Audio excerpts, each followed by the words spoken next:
Do you know what a non-traditional career is? A non-traditional career is any one in which a single gender represents less than 25% of the total number of workers. There are non-traditional careers for both men and women. Here are some examples, though this is not an exhaustive list.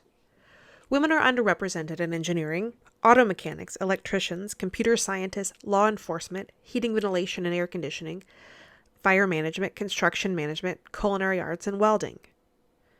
Men are underrepresented in massage therapy, nursing, early childhood education, cosmetology, dental hygienists, and bookkeeping.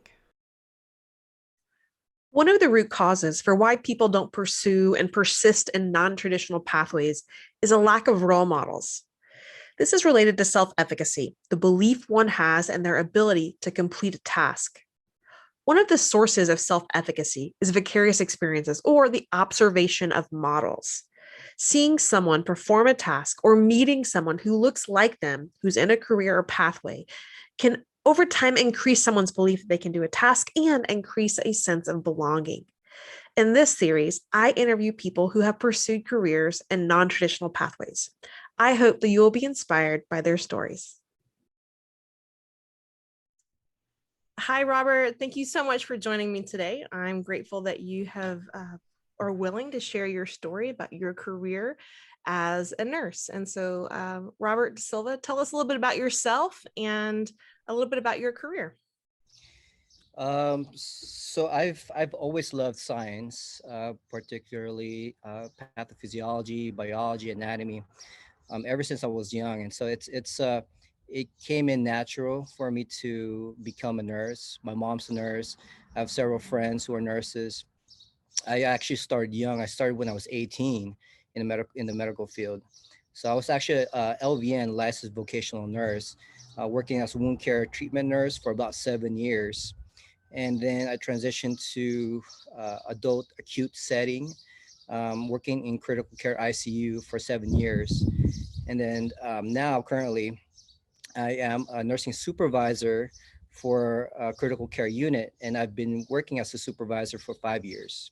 So I've been in the field for I think over almost 2 decades now. Wow, that's great. So tell me, what has it been like for you as a nurse in the profession over the last year with the global pandemic? It's been challenging. I mean, we were frontline since the start. I mean, I remember the day that we first received our first COVID patient, and we didn't quite know what exactly we were getting into. But I remember when we had the Ebola scare years ago, we basically treated the same way. It was scary. My colleagues were scared. I was scared. Our families were scared for us. But I think we just all just it was purely teamwork and just the confidence of us doing the job to the best of our ability. Yeah, that's something I can't imagine sitting here in my desk for the last year, Yeah. what that must feel like. Well, so tell me, what's a typical day or week, whatever is the sort of good average in the life as a supervising nurse in your kind of field? Yeah, so I'm still clinical supervisor. So what that means is I'm a manager, and also I supervise the floor. So I still have hands-on experience with our patient population, and I'm very hands-on to begin with. Anyways, I'm not the type to stay in the office, and so as much as possible, I'm always out there with my staff, answering emergency codes, and so forth. And so typical day, it just really varies, to be honest. I mean, we have a lot of what I do is service recovery. Patients complaining, families complaining. I go in there and I kind of just listen to them and kind of work out the problem. And you got employees also kind of bickering amongst each other, and that's also maybe kind of challenging too. Aside from the usual, patient stabilizing patients, dealing with HR issues, payrolls, and so forth. I it's every day is really different. What's one or two things that you love most about being a nurse? And it doesn't have to be like you're being a nurse for the last year or being a supervisor, but just sort of big picture. What do you love most? I think the spontaneity, it's just that it's just so dynamic. Just you could get into the field as a new grad, and years later, you could be a supervisor. There's so many opportunities for nurses to get into education, HR, clinical support, even IT. There's a lot of opportunities for nurses nowadays, especially with technology, how technology is now evolving. But I think with my me personally, me personally, I found myself, kind of just I started off the field with a goal and set in mind, and I achieved that goal. But it kind of was like a ladder, to get to where I am now. And so I think that's the most intriguing thing about the nursing field. Is just it's very dynamic. You just don't know really what to expect when you get into the office, when you get to the hospital, and obviously the people, right? Because you're getting into this field, it's not all about money. I know the nursing field is very stable, and it's very giving. But to get in this field, it's I always say it's only, especially in acute setting in critical care, there's only a handful of people that have the personality to get in that environment. I see all sorts of things every day that typical people don't usually see every day. And sometimes, your emotions get the best of you. But so yeah, it's just the difference, the different environment you always get into. Yeah, so aside from the sort of the joy of the spontaneity, what do you think are some of the benefits of being a nurse? If someone was sort of considering it, like why is it a great career? Like I mentioned, aside from it being stable, it's I'll say a pretty good paying job. And everyone's always getting sick, so you're always going to have a job. And again, I mean, you could get into the field as a nurse and kind of have a mindset of being a nurse, but later on the line, later on in your years, you decide, maybe, what, education's for me, right? And you could get into nursing field as an educator, right? Or you could get in nursing field, having a secondary background as in business, right? And so I think that kind of speaks for itself, in the fact that, you get into this field, really having kind of one focused tunnel vision of what you want to do. But later on, you realize, what, it may not be for me, and you kind of just divert and get to ultimately your goal. That's great. So what advice would you offer for someone who, or particularly men or young men or wherever they are in their exploration, what would you offer to them as advice if they're considering a job in nursing? Don't be discouraged, right? Because we are still uh, the minority in the field. It's Females are still outnumbering the males in this field, which is great, because we still have, we now recently we just started. I also do the hiring process for our department, and we've been having an influx of male nurses now coming in. Yeah, so again, you have male nurses coming in thinking that, it's female dominated environment, but in actuality, it's actually now being a little more even. And the how we are treated as male nurses are now also equal to the female nurses. And times also, I found myself, when I used to be working on the floor, that my other male colleagues, we are called sometimes for patients who can be a little too disruptive, and very physical with the female nurses. And so the female nurses, we found that would call the male nurses to help them out and kind of just settle down these physical patients. Well, the national average is still that men are at about 13% of nursing. So I wonder if, I mean, I certainly know that there's a difference within different fields. So, like, there are more male nurses in like ortho, right? Mhm. When I had all of my back surgeries, if I had no vision of who was a nurse, I would have thought all nurses are men because like all of the men in that wing were men. So I wonder maybe if it's a regional thing, maybe in California, you're seeing a greater number of men choosing that as a profession. I don't know. Yeah, you know what? It makes sense because obviously you have maternity, you have peds, you have children health, and a lot of these departments, you tend to have more female nurses in there. I still remember my clinical rotation when I was a new grad. We had rotations in maternity health, and obviously, females are tend to be a little more uncomfortable with male nurses in the room, especially if they're giving birth, right? And I've also remembered this one encounter with uh, a family with the female was giving birth, and her husband was also in the room. And so, we politely asked the husband, "Do you mind us staying in the room to watch the birth?" And he was a little uncomfortable by it, obviously. So, that these kind of environments are still more dominant by females, which is understandable. A lot of departments that are more tend to be more male dominant tend to be maybe ER. So ER is one. You mentioned ortho is another one. Another one also psych, the psych departments. I wouldn't have guessed that. Well, so you've already sort of mentioned a little bit about some gender stereotypes, and and you've also mentioned how you feel like it's fairly equal for you now. But I wonder, through your 20 years within the field, talk a little bit about gender stereotypes, maybe how you've experienced them, managed them, and then moved past them. I remember particularly, I still remember to this day actually, the day I was hired, right? The day I walked into my interview as a new grad.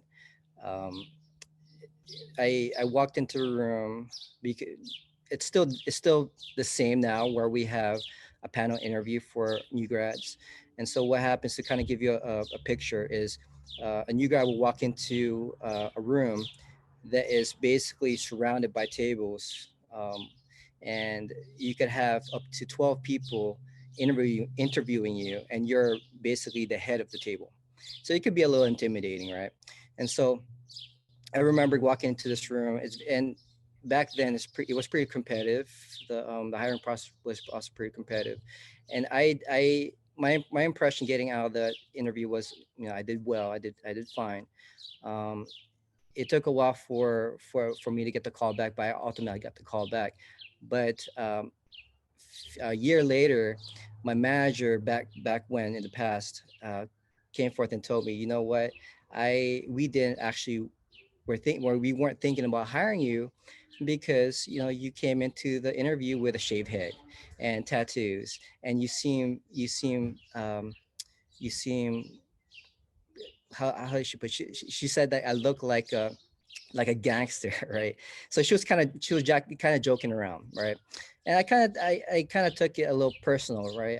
I obviously didn't show it because I was just glad that I got hired, but I took that as a feel for me to better myself, right? To prove them wrong. And so my within my first year, I I I graduated top of my critical care core class, and I was the only new grad out of 8 that stayed on day shift, which is known to be a very difficult shift because of a lot of things happens during day shift. A lot of my peers respected me. I was the only new grad that was voted into our unit-based council, which is, if you're not familiar with magnet hospitals such as Huntington Hospital, we're magnet designated. What that basically means is that we're nationally known as a hospital, similar to Cedars Hospital. And so that in itself is a big deal. And I just continue moving on and moving on through the ladder.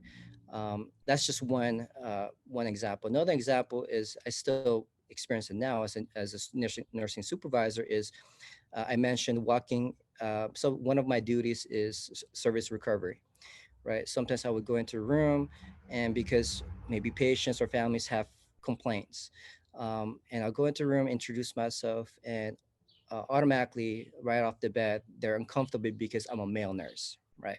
So you still have that stereotype, and we respect. I respect it, and I have one of my colleagues maybe speak to the family instead of me, because you just want to make sure the families feel safe, feel comfortable.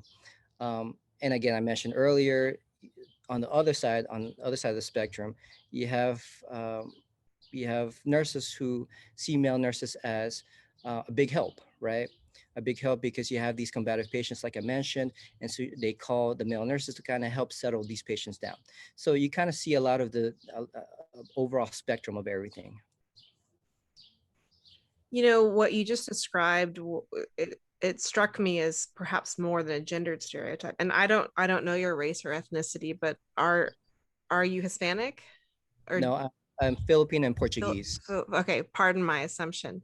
And so I mean, what I hear and what you described about them is a racialized stereotype too.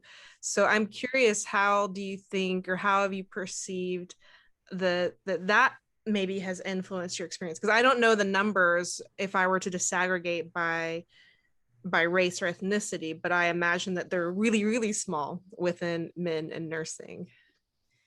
Yeah, I mean, with I don't know if a lot of the population now seem to be more Filipino dominant, right? Especially in the medical field and as nurses.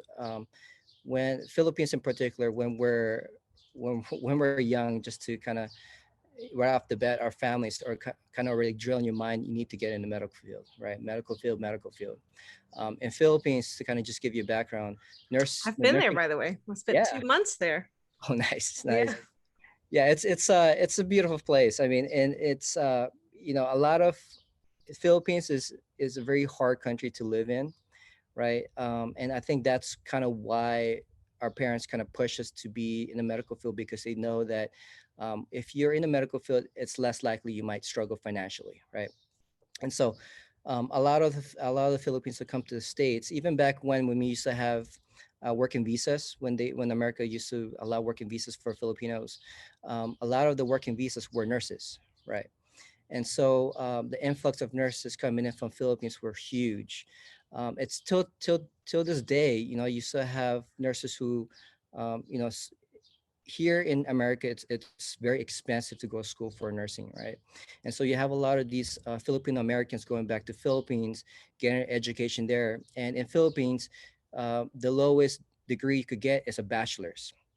So you come back to the States with a bachelor's. And a lot of these hospitals now, especially magnet hospitals, require a bachelor's degree. And so, but I mean, I think in the overall picture, you have a lot of nationalities in the hospital. You have Caucasians, African Americans, Filipinos, Asians, Hispanics. We're just a melting pot of people now.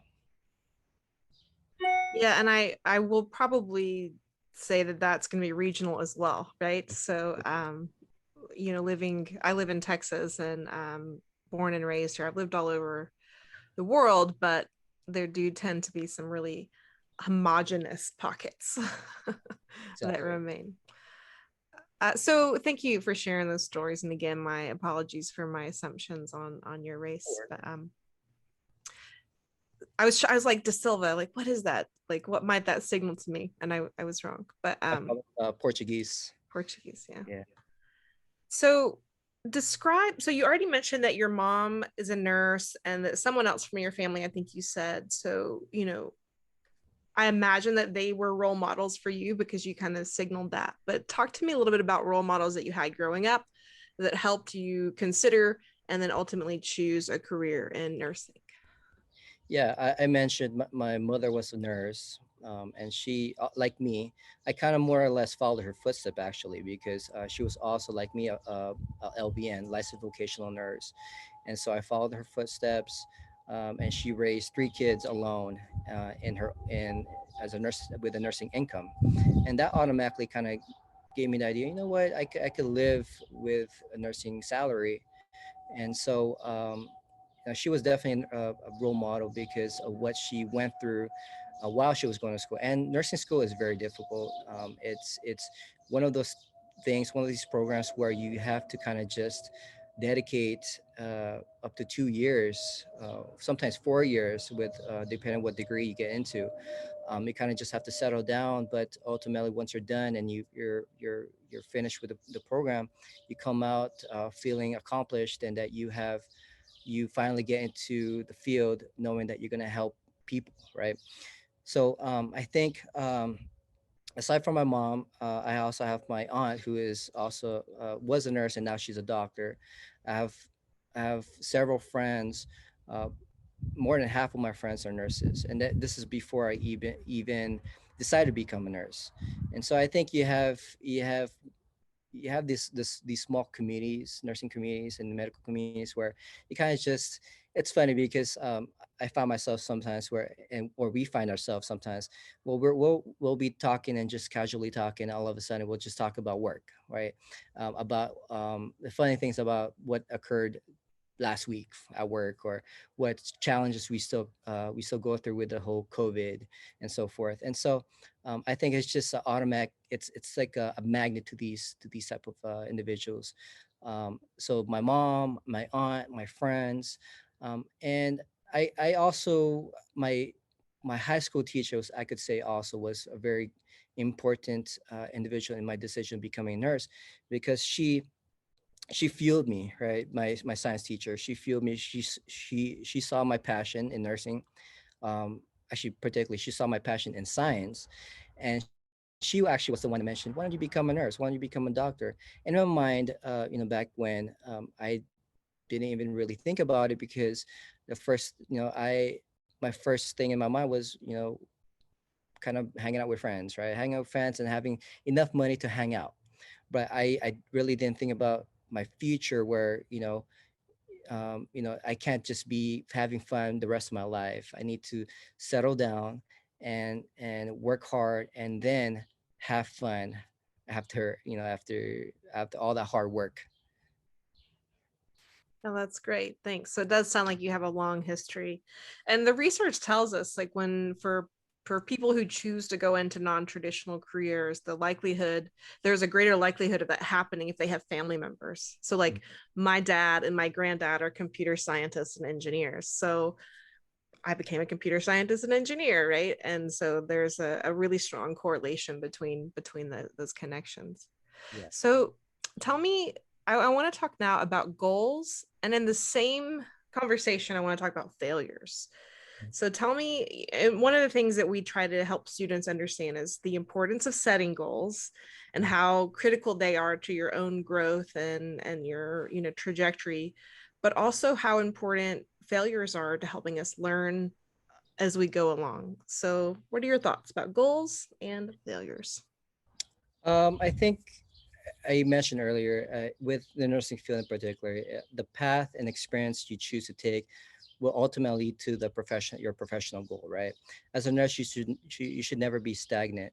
What I mean by that is that, a lot of, when I interview these new grads, they are just fine with just being a nurse, right? But you have to, yeah, as a nurse, especially in this field, it changes all the time. It's very dynamic. So I always say that you could be a nurse in the field for 1 year, a nurse in the field for 20 some years, right? But you never stop learning, right? And so it's important to set goals for yourself, because if you don't set goals for yourself, you become stagnant and you start being bored with what you do. And so, like me, I could give you an example, is that, again, I got into the field thinking, okay, I'm going to just be a clinical nurse. But ultimately, down the line, I just realized, you know what, I wanted to educate. And so I was an educator for a while. And I actually came up with several policies for the hospital. And then I told myself, you know what, I want to climb up the ladder. Right. So my goal now changed into business. So I went back to school for my bachelor's and my master's degree. Right. And so now I am currently in this position where I'm an educator and also business management. And so setting these goals is important because again, you want to steer away from being stagnant. And that's my biggest advice is that if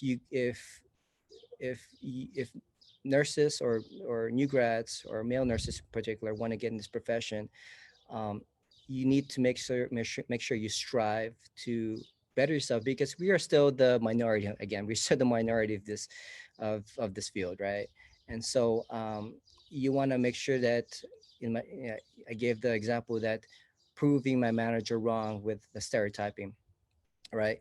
So you want to make sure that you're comfortable, you're always entertained, always um, always on your toes. um, and if you do all these things, it will definitely you'll definitely uh, prevent yourself from being bored in this profession. That's really, really great advice, Robert. So I want to leave you with give you a chance to offer some final words. So, what's some final advice, final things that you might just say to anyone, particularly those who are the underrepresented folks considering a career in nursing? It's a very rewarding profession, very rewarding profession. I again I I didn't when I first started this career, I had no idea that I would be in this position where I am now. um, and that you know I you know I'm comfortable. I'm comfortable with my position. I'm comfortable with where I am right now, right?